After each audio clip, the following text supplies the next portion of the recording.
the Schmo with the Pro. 23-1, the number 5 ranked UFC welterweight Belal. Remember the name. Main event, Muhammad, here in Las Vegas. Your hotel room. How we doing?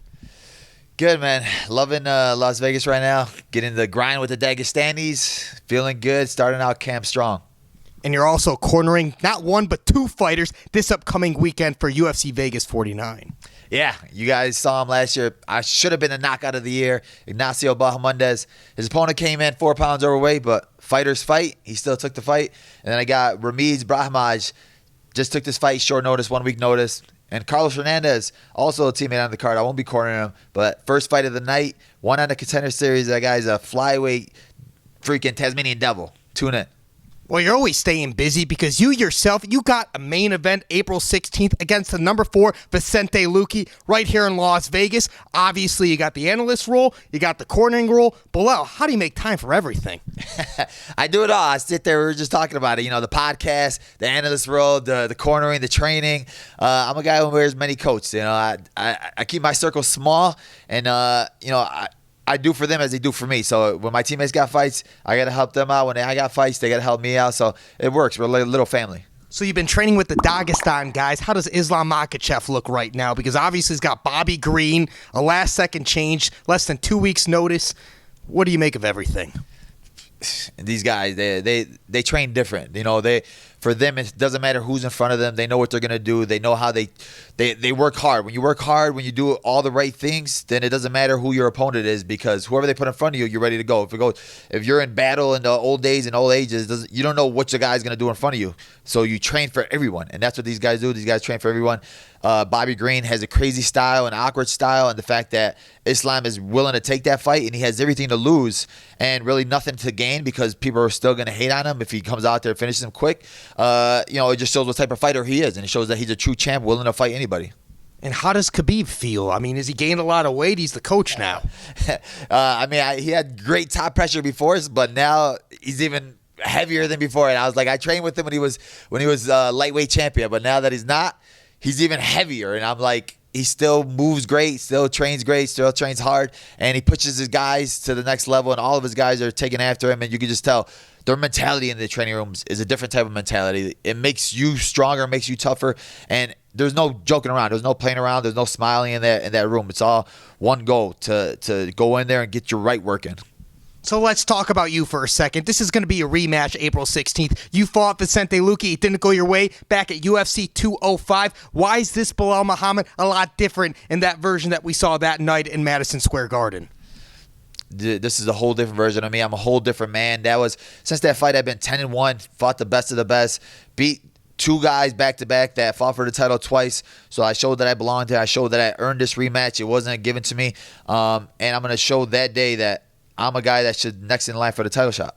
Well, let's talk about that title shot, because we haven't got the official announcement that Khamzat Chimaev is fighting Gilbert Burns. Next week, we're going to see Colby Covington against Gamebred Masvidal. Make your case, Belal. Why is you getting your hand raised April 16th make you next in line for the title shot? Then assuming that Usman is fighting Leon Edwards, a guy you should have that rematch with. Because I just beat the best grappler in the division, Damian Maia. Dominated, and then I had all the excuses. Oh, well, Damian Maia is old, even though he was 4-1 before that fight. His only loss was to Gilbert Burns.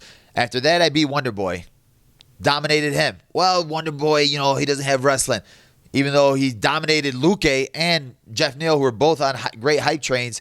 And I went in there, dominated him worse than anybody's ever beaten him. But then you still had all the excuses. Well, Wonder Boy's old. Now I'm going to fight Luque, a guy that's a knockout artist, a guy that's beaten me before, knocked me out. So I go in there and I dominate this guy who's on a huge streak right now. I finish him as a main event. There's no other excuses you could give there. Make for anybody else besides me. I'm going to have the best resume in the division, the best resume at welterweight, and I haven't fought Kamaru Usman before, and I had the perfect style to fight Kamaru Usman, because as we see with Colby, a guy with wrestling, a guy with cardio, a guy with volume, and I have all those things, and I'm better than Colby everywhere, so I'm that guy that could beat Kamaru Usman. You just brought up his name, Colby. Does he get the job done next week, UFC 272 against Masvidal, or does Masvidal pull something out of the sleeve and get the job done himself?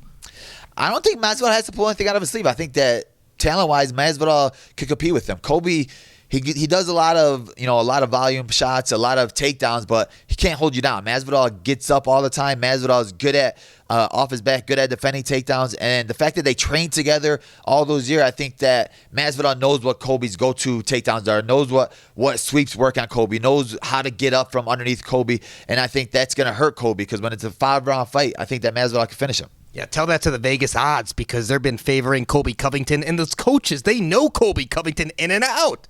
Yeah, they're going back and forth with the odds, but I think those odds are just coming because Masvidal's been knocked out his last fight, but you're fighting Kamaru Usman.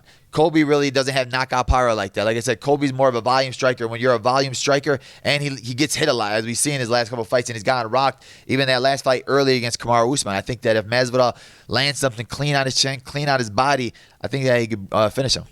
The other month, the Schmo was covering Fury grappling, an icon in Chicago. CM Punk, he called you, Belal Muhammad. Not sure if you saw the interview, a Chicago icon. What does it mean to you to hear that from the Punk? Honestly, it means a lot.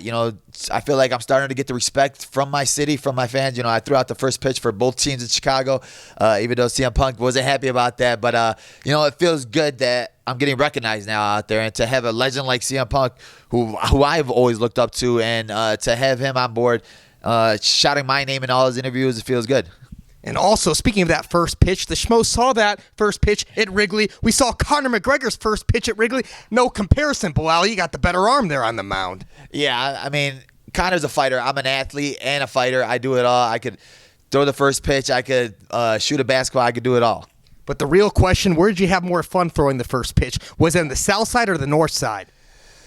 I'm a South Sider at heart, and I think the South Side game was a lot funner. It's there wasn't that many people, drunk fans out there. The people out there enjoyed the game, and when there was home runs, the fireworks, everything.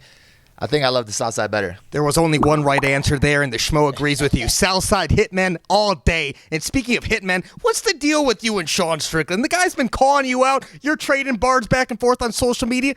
Where's this thing gonna end? That guy's a joke. Like I told you. We had a chance to fight each other. His opponent pulled out. I called him out.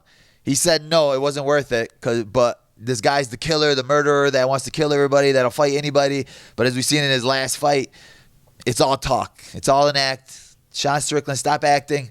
Just come out with it. It's cool. You watch Saturday night cartoons. We know that you're fake. You're not this crazy psycho guy. You're just a normal guy that's trying to be crazy.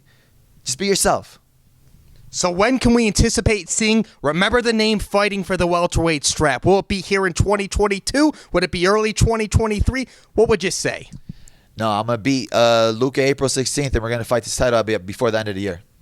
There it is. And can we get a final message for all the Belal Muhammad fans out there worldwide?